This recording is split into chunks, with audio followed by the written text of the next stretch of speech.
The Giants aren't playing tonight. Today's what we call in the business Excuse Friday.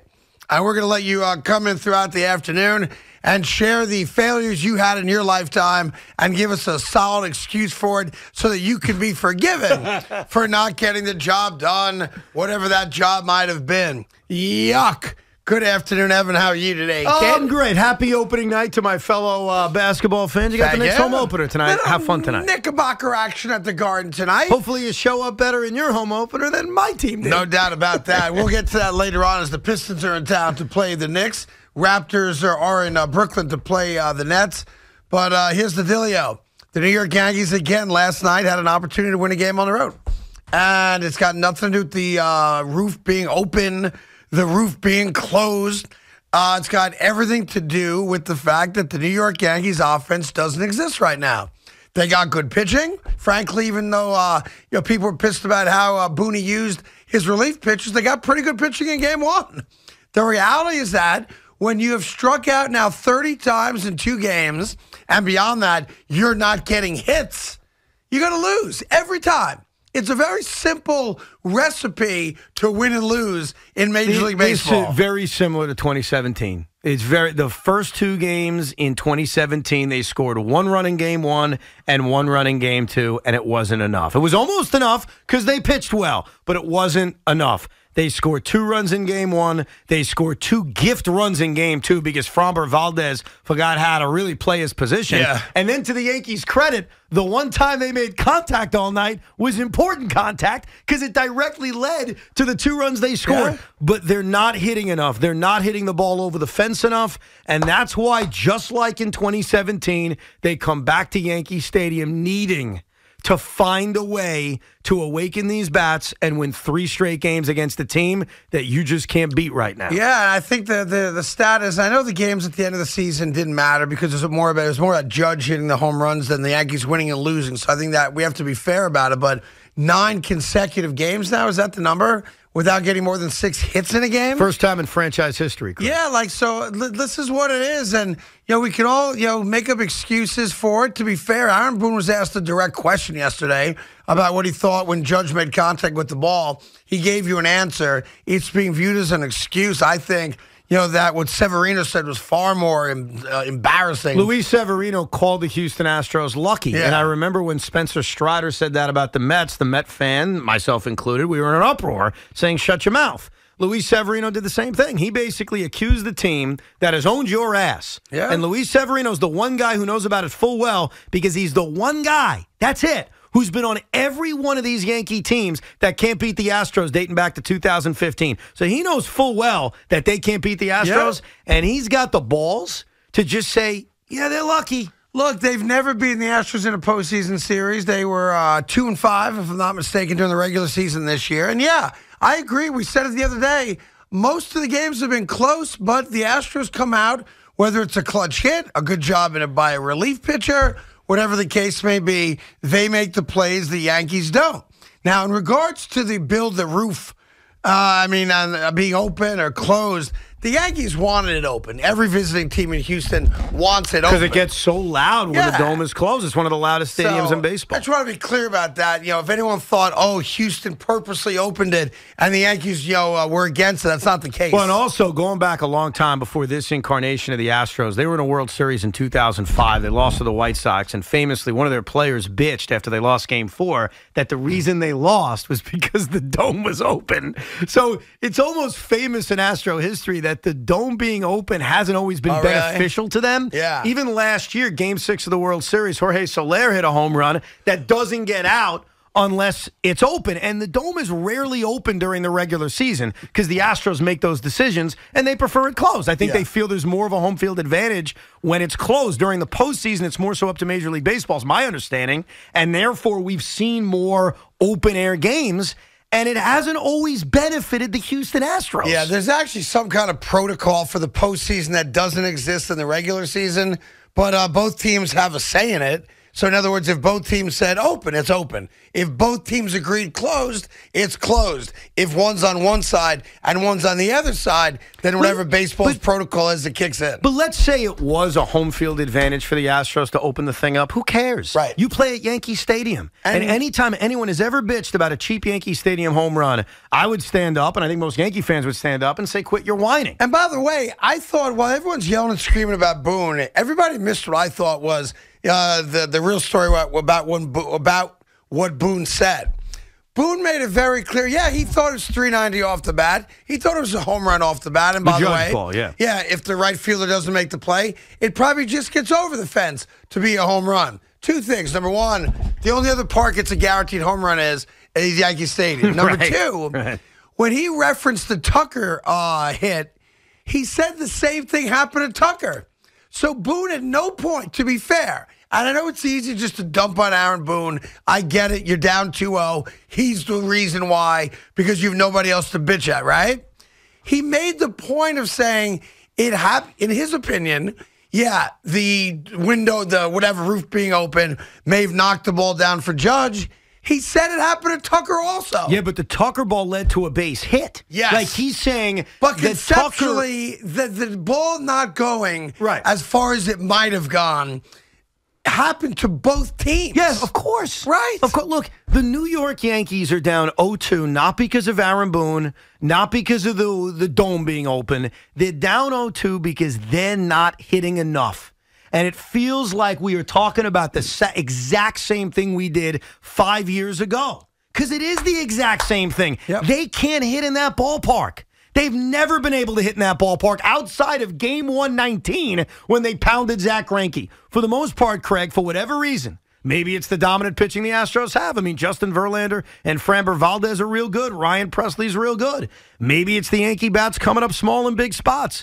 But they are not hitting. Yeah. The Houston Astros, by the way, are also not hitting. Jose Altuve has put together one of the great historical slumps to begin a postseason in the history of baseball. Yeah, he doesn't have a hit in either series. Yordan Alvarez has done very little in this series, but what the Astros have done is in the right moment, someone has hit the ball over the fence. Yeah. They've done it more frequently than the Yankees, and that's why they're up 2-0, and that's got to change. Otherwise, this season is ending quick. By the way, here's what's also funny. Like, everyone's such a crybaby, right?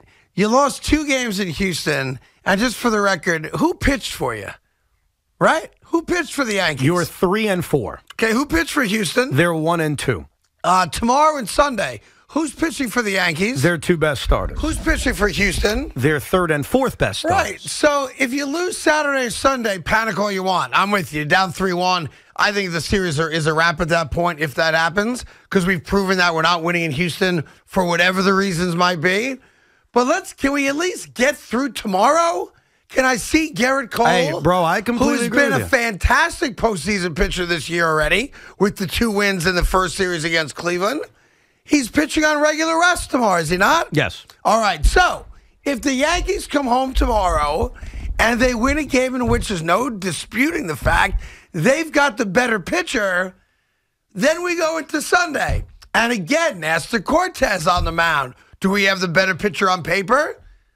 Sort of. Probably. It's close. Right? So it's fascinating to me how Yankee fans, and I always thought Yankee fans, tough guys from the Bronx. I get it. I respect Yankee fans, right? But the crying that I've heard today and the excuses I've heard today and the nitpicking I've heard today and the scapegoating I've heard today, how about if you take Aaron Boone out of it just for a second? Because he's the easiest guy for you to yell and scream at because somehow he screwed you in yesterday's game and in Game 1. Let's be fair about it. What's Aaron Judge done?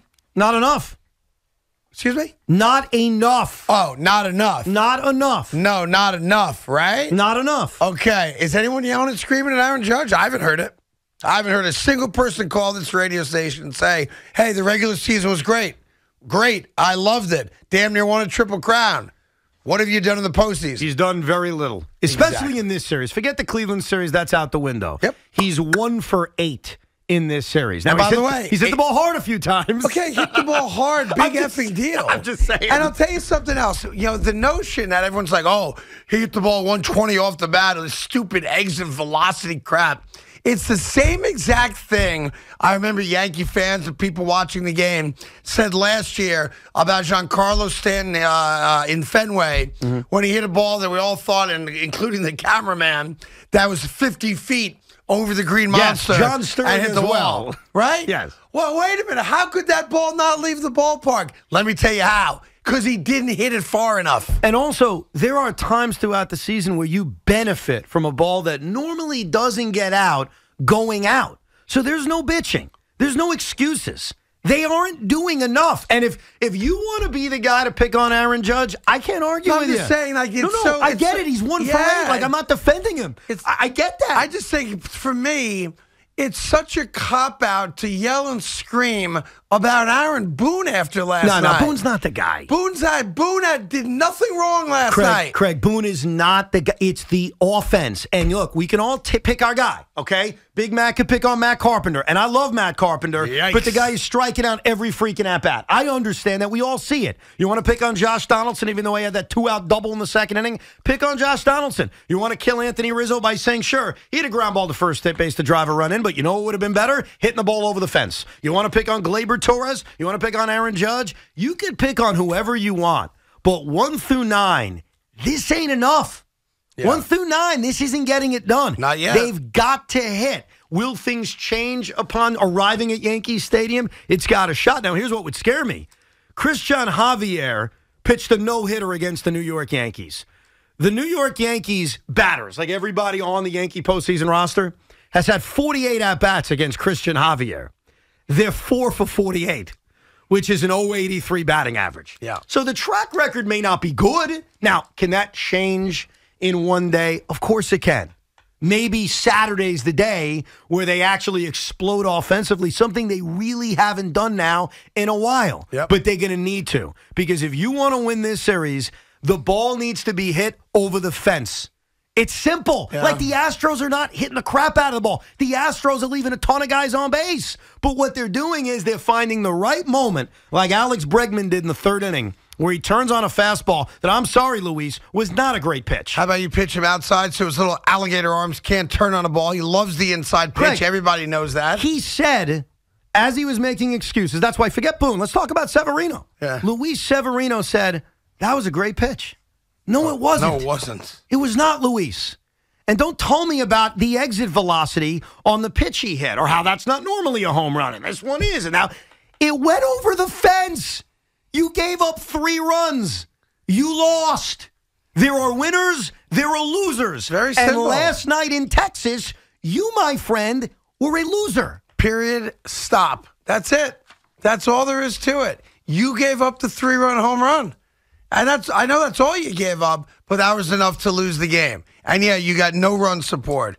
But, I mean, the bitching and moaning and excuse-making.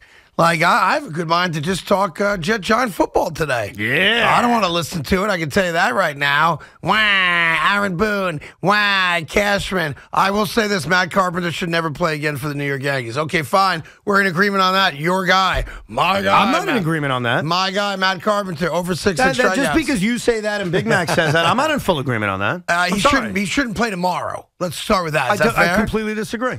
He can't hit the ball. Craig, I get it. He looks awful. I'm not defending him. But nobody's hitting. I know, but you love them. It's funny. Because I've seen it before, and I trust that he can wake up at some point. You do? Do you trust Oswaldo Cabrera? Obviously, he doesn't have as much of a track record. No, but Craig, that's my point. I'm not defending Matt Carpenter. Okay. I swear to God, I'm not. I'm saying you've got 9 guys you're going to run out there tomorrow night or tomorrow afternoon. Yep. Most of these guys are not producing enough to warrant playing. But someone's got to play. Yeah, by the way, he did say that Josh Donaldson is the only guy that's going to play third base for the New York Yankees this postseason. Josh Donaldson is not coming out. He is my third baseman. This is Aaron Boone earlier today. He did not commit yet to Peraza starting at short again. So we'll see about that. And he pretty much intimated that Bader would lead off again. Well, Bader looked good. I mean, Bader's one of the few guys you can't rip. Here's a weird thing about... I'm sorry, one other thing, just so I give it to you. Yes. Did not commit or say one way or the other if Stanton will DH or play left. Yeah, Peraza is real fascinating because Yankee fans, it's not even close who's better defensively. I mean, Oswald Peraza can pick it at shortstop, and he showed it all night last night. So he's a major defensive upgrade over Isaiah Connor-Falefa. That's the good news. Here's the bad news. It's not like Peraza was hitting the cover off the ball. He was 0 for 3 with 2 strikeouts. So it's tough. You want your defense to be as top-notch as possible. The Astros defense gave you a chance last night based on the double error by Framber Valdez. But offensively, it's very easy to say, this guy can't play. And, Craig, I get it. Matt Carpenter looks lost. I am not arguing that. It's very easy to say, this guy can't play and that guy can't play. But someone has to play. Someone has to be out there. That's true. I can't argue that. So you can make a list and say, you know what? I'm sick of Oswaldo Cabrera. Another offer? I don't want him playing. Yeah. Oswald Peraza can't hit? I don't want him playing. Isaiah Connor-Falefa stings? I don't want him playing. Well, guess what? Eventually, Craig, someone's in the lineup. Meanwhile, the good news is in the world of football, although I think the Jaguars are going to beat the Giants on Sunday. Elijah Moore did come back to the Jets facility today. He is not playing in the game on Sunday. I don't believe he's even traveling with the team. And he will be, quote-unquote, kind of reinstated on Monday. So they're working with him. They are not going to trade him. Obviously, they're disappointed by what he did over the last 36 hours. But it is what it is. He is not being traded. He is also not practicing today. He's in the building, though, doing what they call regen workout. I don't know what the hell that is. But he's in the building. He will rejoin the team officially on Monday. And Denzel Mims has risen from the dead. He will be with the New York Jets in Denver for their game against the Broncos. You never know how a football game is going to transpire and what your game plan may eventually look at. And as good as Denver's defense is, what if this turns into a game in which Denver's stacking the box, they're stopping the run, and it opens up the opportunity for Zach to throw the football, let's say, 30, 35 times. Okay. And Elijah's not there. And Denzel Mims is. Then good for Denzel. And Denzel Mims takes advantage of this moment. I'm rooting for him hard. Yeah. Because you know what? I understood why Denzel Mims was frustrated with his role. Well, now he's been given an opportunity based on the selfishness of Elijah Moore. Yeah, listen, if you get an opportunity, make the most of it. We don't care if it's Denzel or Elijah Moore. We just want the Jets to score a lot of points and win. That's it. I don't care which guy catches the football. I really don't. And another reason why Sauce Gardner is my favorite Jet, he tweeted out an hour ago, and I think it was from the Bible, but yes, still, it was. The message was important. Do nothing out of selfish ambition or conceit, but in humility, consider others as more important than yourselves. Thank you, Sauce. We agree with you. Wait. That's what Elijah Moore is not doing right now. He is having some rookie season. I love me some Sauce, man.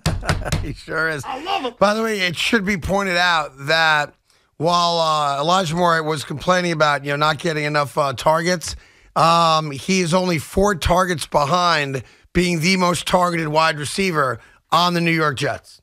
So it is not as if all of a sudden he disappeared. It's the fact that the Jets figured out, very much like they did with Mark Sanchez, with Rex Ryan, we can run the football. Yeah, man. And that's what we're going to do. Dude, without getting into the weeds on how they ran their offense in the fourth quarter last week, they were running a lot of 2 tight end sets. They didn't have wide receivers on the field a lot in the final quarter of that game. So it makes logistical sense based on the way they're playing and the strength of this team that unfortunately for him and unfortunately for Garrett Wilson too, their roles are being diminished. But, fellas, it's for the greater good. And I'll do you one better. When you talk about being targeted through 17 games of your career, Elijah Moore was targeted 106 times. Now, where does that stack up? I have no idea. You have no idea. Here's Chris Mano, one of our NFL experts who played for the Chiefs and the Panthers, gave me this. 17 games, just to give you some connection of why Elijah Moore is completely bat bleep crazy, okay? Devontae Adams, 71 targets. Tyreek Hill, 89 targets. Stephon Diggs, 103 targets. Cooper Kupp, 105. Elijah Moore, 106. That's because he's looking at the last 3 weeks, though, Craig. That's the problem. Like, I get what you're saying. You're not wrong. I'm not even disagreeing. But what Elijah's looking at is, what about the last 3 weeks? Yeah. Why am I non-existent? Why am I barely on the field? Now, we've given you the answers, yes, but that's his anger. Yeah, we're running the ball more, and we have other guys who are also really good. So we spread it around. This might be your week. Next week might be Garrett's week. Next week might be Corey's week. What I felt bad for, and I have never said this about this coach, but I'm going to say it, is I watched his press conference earlier today. I think he was in an awful spot. I thought Robert Saleh did a very good job today. I think he did as well as he could, but he's being hammered by the beat reporters, and you guys did nothing wrong. You're answering the questions or asking the questions, so no issue with that. But they're basically begging him, rip Elijah Moore. This is selfish, coach. What do you think? And for 10 minutes, he's trying to kind of finesse. We love him. We support him. We're not trading him. He's not a bad guy, while looking out for what's best for the team. So, and finally, at one point, he said, you know what? Talk to Joe Douglas. Because no, I will say this, because we've been critical of Robert Saleh, I think when it's deserved. I thought Robert Saleh did a very good job today. He's in a very bad spot, and I thought he handled that very well. Because there's no, what is he supposed to say? Right? It's a he doesn't want to rip the kid. Right. Like, what is he thinking privately about Elijah Moore? Maybe what I said and maybe what you said. Hey, but publicly, he's not going to kill him. I can tell you what he's thinking, exactly what he's thinking. We're 4-2. And I got to deal with a selfish ball player right now? Yeah. Who's got all 17 games in his career? You got to be kidding me. And he doesn't want to say that publicly. Of course not. And that's what he's he's thinking. Yeah. Because that's the natural thing to think. Like, if we're 1-5, I get it. Everybody's ticked off. We're not. We're 4-2. And there's a video out there of Elijah Moore from a year ago on the sideline, kind of throwing his helmet and having another player coming up to him going, here's your helmet. That's not how you behave in the NFL. So maybe he's got a personality problem. That's just his deal. I don't know. I know they didn't get back to me. I know that. Oh, you texted him, right? He never wrote you back? He never wrote me back. Wow. Does it say red or I'm very unread? upset about that. Like, does it have the red tag? Well, you can, it just says delivered. Oh, okay. Yeah, so. He's not one of those guys that leaves the red and unread thing? No, it's just, I know it got delivered is all I know. And by the way, why would you as a human allow people to know if you read or didn't read their text? Oh, I do. No, you don't. I've texted you. I don't have that on? Now, for me, you don't. Now, you can change it by person. I do not do that. It's too complicated. It's too time-consuming, really. I'm texting you right now. Let me see. Text me now and tell me if it says read or unread. Let me see. Hold on a second. You are sexy. See? There you go. Thank you. Nope. It says delivered. It just says delivered. Change the feature. All right, now hold on a second. But if I read it, does it? I'm gonna open it. I'm looking. I'm telling you right now. When it says delivered, that just means you will never know. No. If I push you right now, it's not going to show up differently on your screen. Delivered always stays the same. It goes from unread to read. All right, what's it say now? I got to text you again. No. I just read it. It still says delivered. It says delivered still? That's my point. I like that. Of course then you have no idea what I'm doing. I like that. No, I agree with you. 877-337-6666. Because you know full well when you text somebody and you know they've read it and they don't get back to you, you're like, what the F? No? Oh, 100%. Like, I know you just read it. How come you didn't respond right away? It annoys you.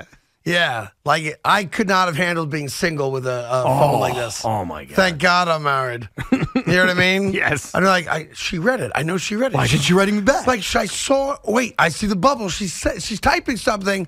She didn't send. What is she? Yeah, that's the worst one. There's a bubble and then no message ever comes. Like, what were you doing? I could not do that. Why the hell are there bubbles then? All right, we got lots cooking. 877-337-6666. By the way, do you guys want to go to tomorrow's Yankee game in the all-you-can-eat seats or no? Big Mac, you go first, man. Big Mac, you want to go tomorrow? Yeah, we can talk about it. Not talk about it. Do you want to go? Are you available to go? Well, of course I want to go, yeah. Okay, you sure 100%? Yeah, I mean, I would love to go. Okay, what if they're not the all-you-can-eat seats? Then not so much? No, I mean, I want to be in the building, period. I just don't know if I can make it, no matter what the seats What is the Yankee playoff game? Does the seat change whether or not you can make it? No. Does not. Okay. Unless it's in the Yankee dugout, you can pull that off. I can't pull that off. But if I told you I had seats in the legend area where you get the candy wall, the unlimited shrimp and lobster and crab legs. Playoff game? Yeah. For game 4. Game 4 or game 3? Game 3. Wow. Game 4? Game Sunday? 3. Game 3 tomorrow. Sunday. Saturday. Did I stutter? Game 3 tomorrow. On Sunday. Then Saturday. Oh, okay. Game 3 is Saturday. Oh, I got you. Sunday, I'm in. By the way, you can't work Sunday. Don't you have a Giant game to do? No. You don't? No. Okay, you got fired from that job? Yeah, I got fired.